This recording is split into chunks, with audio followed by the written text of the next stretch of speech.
I'm a single guy living in a rural area of Georgia. I moved out of my parents' home into this house located miles away from civilization.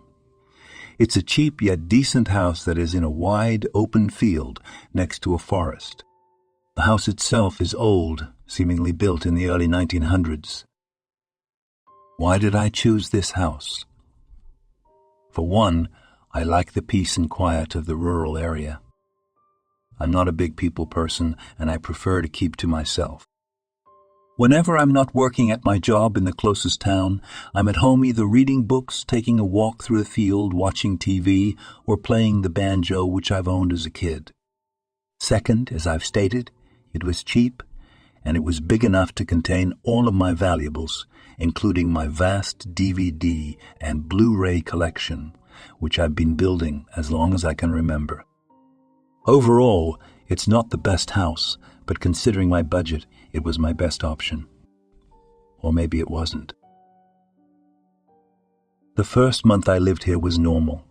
I go through my daily routine of going to my job, then either going to the movie theater or going all the way back home and dabble in my various hobbies. Life was good, up until a certain night. During that particular chilly night, I was sleeping in my cozy bed, sleeping like a baby, when all of a sudden I was woken up by a loud sound. The sound of an animal. But it wasn't an animal that I've ever heard. Bewildered, I stood up in my bed and listened very closely. The first thing I noticed was that the usual sounds of the night were completely absent. No crickets, no wind, nothing. Then I heard it again, the animalistic sound. I tried identifying the sound, but I could not for the life of me recognize what it could be. It sounded like a combination of a cat hissing and a gorilla scream. It was high-pitched and it sounded like it was nearby. I looked over to the window next to me and I could not believe what I was seeing. Instead of seeing the pitch-black darkness of the night, I only saw the color white beyond the window. I rubbed my eyes in disbelief and pinched myself to make sure I was awake. Indeed, I was awake, and every time I looked out the window, all I saw was whiteness. Flabbergasted, I got out of my bed and walked over to the window. Upon further inspection, I noticed that it was moving. More like floating. It was fog. At first I thought it was silly that I got myself worked up over a bit of fog. However, as I thought about it, the fact that there was fog was very strange. The weather conditions weren't right, and there was barely any clouds during the day. Plus, this fog was especially thick. I could hardly see more than a couple feet outside. I walked all around my house at all the windows, and sure enough, the fog was in front of all of them. My house was completely surrounded in a thick fog. I didn't understand what was going on. Was this an elaborate prank? Am I going crazy? Suddenly, I heard that noise again, and another one, and another one. Strange sounds that I've never heard of in my life. They were coming from all directions, and they all sounded close. I started to panic, and I sat in my living room chair. I slapped myself, and yet I didn't wake up, confirming that I wasn't in a freakish nightmare. My body was shaking, the hairs on my head were pointing up, and I felt my anxiety skyrocket. Get a hold of yourself, I said to myself. There was a pause in the ghoulish noises, and I was able to relax. I closed my eyes and meditated. I focused on my breathing. I continued counting for God knows how long. After a while, I stopped. I felt my body relax, and a sense of relief came over me. That didn't last long, though. After 10 seconds, I suddenly got the feeling I was being watched. I slowly opened my eyes and looked around. The window in the door. Nothing there. Window to my left. Nothing there. Window to my right. My God! I gazed at the window, and what I saw was something that still haunts my nightmares to this day. Outside of the window peering in was a creature. It wasn't human. It didn't even look like an animal. Its eyes were charcoal black. It had a gaping mouth that contained razor-sharp teeth. Its skin was a sickly pale green, and it was about 6 feet tall. It was tall enough that its head reached the top of the window. Worst of all, it was pressed up against the window, staring right at me. My adrenaline kicked in, and despite the fear, I managed to get up and run upstairs to my room. I grabbed my handgun, kept safe in a locked closet, and ran back downstairs for a possible confrontation. When I came back to the window, I almost screamed.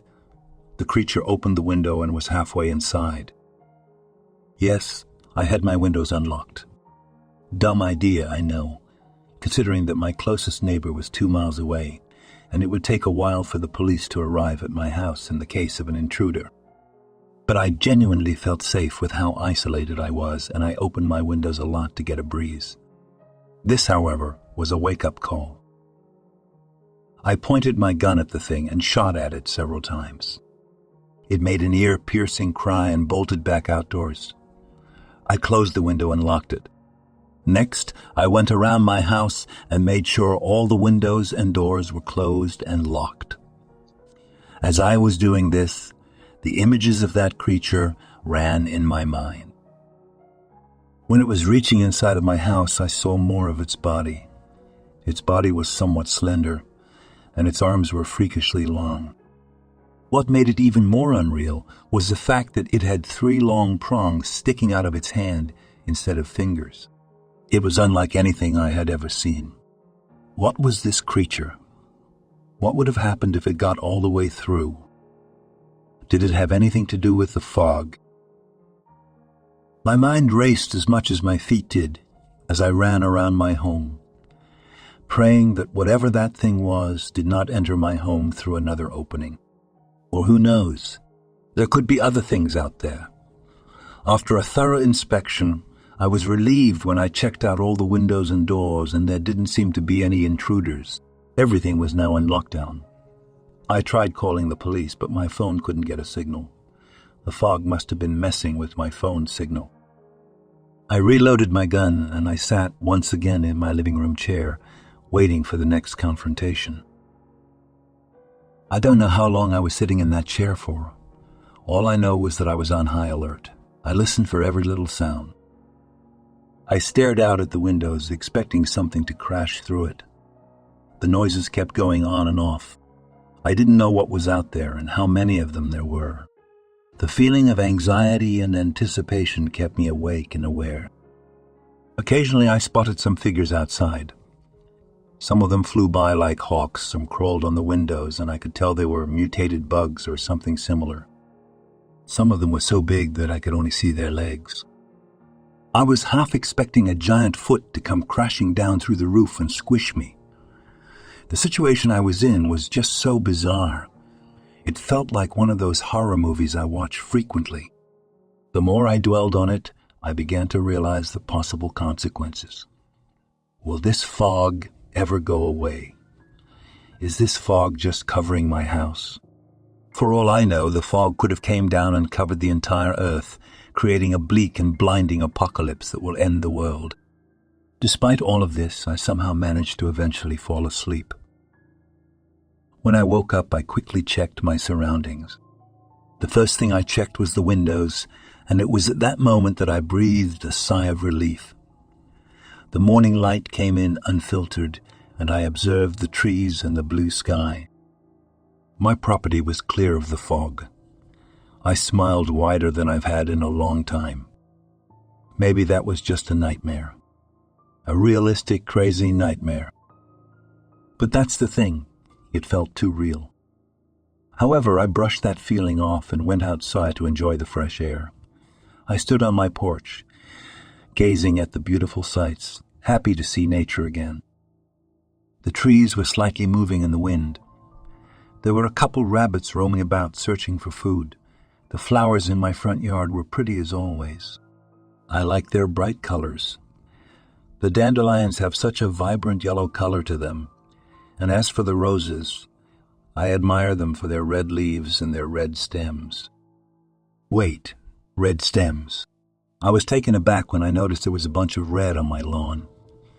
Upon closer inspection, it looked like blood. No way this is real. I got a flashback when I put several bullets into that thing last night. Was it real? I walked around my house and I was disturbed by some of the things I discovered. First, I saw a trail of blood leading from the window where I shot the creature to the spot in my front yard where I first discovered the blood. Not only that, but I noticed that the trail doesn't lead anywhere. Not to my front door, and not to any direction where the forests are where the creature could be hiding. Second, I saw signs of other monstrosities congregating close to my house. I saw scratches on my back window. There were footprints circling my house. How do I know there were footprints without there being any mud or snow? Because whatever this creature was, it was heavy enough to leave clear footprints in the goddamn grass. They were very noticeable footprints, similar to those of a bear, except a bit bigger and more triangular. I sprinted back inside and checked the windows. They were all locked like I had them last night. Upstairs, I saw my gun closet open, just as I left it in my rush. I tried denying the reality of it all, coming up with excuses for how all these things could have happened just like in my dream. But no, this is reality. What happened last night was real. But if that's the case, what happened to the fog? And what happened to everything that was in it? For the rest of the day, I stayed inside contemplating what happened. Thankfully, it was my day off, or else I would not have been able to concentrate on my work. I went through my routine of tidying up the house, then relaxing, watching TV, then meditating. I managed to clear my head up and my anxiety eased. I avoided talking about the fog to anyone, as I don't want to be seen as crazy. Plus, it sounds so fictitious that people would automatically assume I'm joking. I kept myself busy until the nighttime where I had to prepare for work the next day. At this point, I thought whatever was up with that fog, it was a one-time phenomenon. I look back on that thought and think I was so naive. After my night routine of taking a shower, putting on deodorant, and brushing my teeth, I went into my bedroom with my pajamas on, clean and feeling good. At this point, it was a little past 10 p.m. I closed my eyes and prepared to fall asleep any second when suddenly I heard noises. My eyes opened wide and my heartbeat accelerated. I heard footsteps right outside my house. Big, loud footsteps. I hesitantly looked at my window and sure enough, the fog was back. I jumped out of bed and made sure every entrance was closed and locked again. The noises of indescribable roars and cries happened again. It was a repeat of the other night. After checking that my house was secured, I ran to my bedroom and retrieved the gun again. I closed the curtains and locked the bedroom door. I slid into bed holding my gun in fear.